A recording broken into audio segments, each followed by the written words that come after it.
बाबू बाबू ना ना हिंदी। आपका नाम क्या है? संतोष सुदर्शन। आपको कहाँ लगा है? पैर पे लगा और कहीं तो नहीं लगा। कैसा हुआ ये? पत्थर गिर गया। उस समय कोई ब्लास्टिंग हुआ था? पत्थर कैसे गिरा?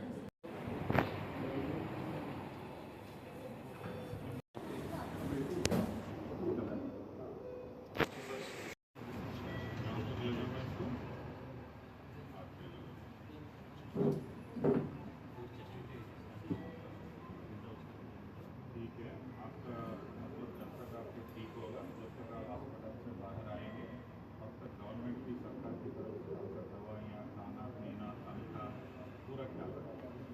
कोई डरने की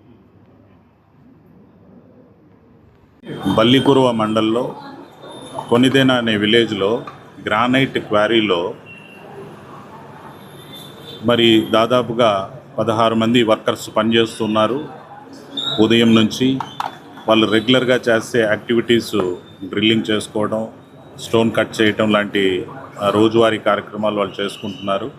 ఆ కూలీలందరూ కూడా ఒరిస్సా రాష్ట్రానికి చెందినటువంటి యువకులు.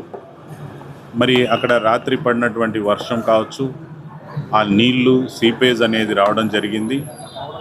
ఆ సీపేజ్ అనేది రావడం వల్ల ఆ ఫాల్టీ రాక్ ఏదైతే రాళ్ళ మధ్యలో గ్యాప్ ఉందో ఆ గ్యాప్లో ఉన్నటువంటి మట్టి కొట్టుకుపోవడం, మరి ఆ ఫాల్టీ రాక్స్ స్లైడ్ అయిపోయి ఆ రాక్ వీళ్ళ పైన ప్రమాదవశాత్తు హఠాత్తుగా వీళ్ళ పైన పడిపోయింది.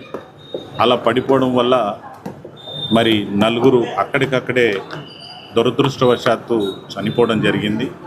ఒక ఇద్దరిని వైద్యం కోసం నర్సరావుపేట గవర్నమెంట్ హాస్పిటల్కి తరలించినప్పుడు హాస్పిటల్కి వచ్చిన తర్వాత ఆ ఇద్దరు చనిపోవడం అనేది జరిగింది. మిగిలినటువంటి వాళ్ళు ఇంజూర్ అయినటువంటి పీపుల్ని నర్సరావుపేట జీబీఆర్ హాస్పిటల్లో వాళ్ళకి పూర్తి స్థాయిలో వైద్యం అందిస్తూ ఉన్నారు. వాళ్ళల్లో ఒక అతనికి హెడ్ ఇంజరీతో పాటు కాలు సివియర్గా ఫ్రాక్చర్ అయింది. ఆ కాలు ఫ్రాక్చర్ అయినటువంటి వ్యక్తికి మరి ఆ కాలుని కూడా సంరక్షించడానికి డాక్టర్లు శ్రమిస్తున్నారు. అలా కాని పరిస్థితుల్లో యాంపుటేషన్ చేయాల్సినటువంటి పరిస్థితి కూడా ఉండొచ్చు. అలాగే మరొక వ్యక్తికి కూడా కాలు చాలా సీరియస్ ఇంజరీ అయింది.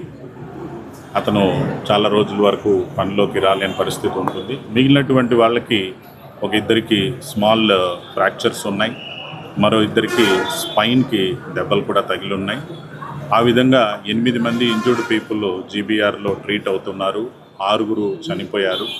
చనిపోయినటువంటి వాళ్ళకి ఒక్కొక్కరికి మనము మైనింగ్ యాజమాన్యం తరఫు నుంచి 14 లక్షల రూపాయలు ఒక్కొక్క వ్యక్తికి చనిపోయిన కుటుంబానికి ఇచ్చే విధంగా honourable chief minister Shri Nara Chandrababu Naidu garu చాలా సీరియస్గా ఈ విషయాన్ని పరిగణలోకి తీసుకున్నారు.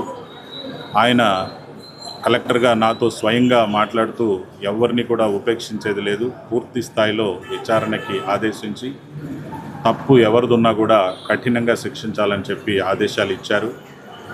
నేను మా సూపరింటెండెంట్ ఆఫ్ పోలీస్ ఇద్దరం కూడా అన్ని ప్లేసెస్ని తిరుగుతూ ఇక్కడ ఈరోజు ఇంజూర్డ్ పర్సన్స్ దగ్గరికి రావడం జరిగింది. మరి ఆనరబుల్ సీఎం గారి ఆదేశానుసారంగా క్రిమినల్ కేసు బుక్ చేయడం జరిగింది. దాని దర్యాప్తు కొనసాగుతూ ఉంది. అదేవిధంగా మైన్ సేఫ్టీ డిపార్ట్మెంట్ వాళ్ళు కూడా దీనికి సంబంధించినటువంటి దర్యాప్తు కొనసాగిస్తున్నారు. దాని ప్రకారంగా మనము ఫైనల్గా దాని రిజల్ట్ని బట్టి యాక్షన్ తీసుకోవడం జరుగుతుంది.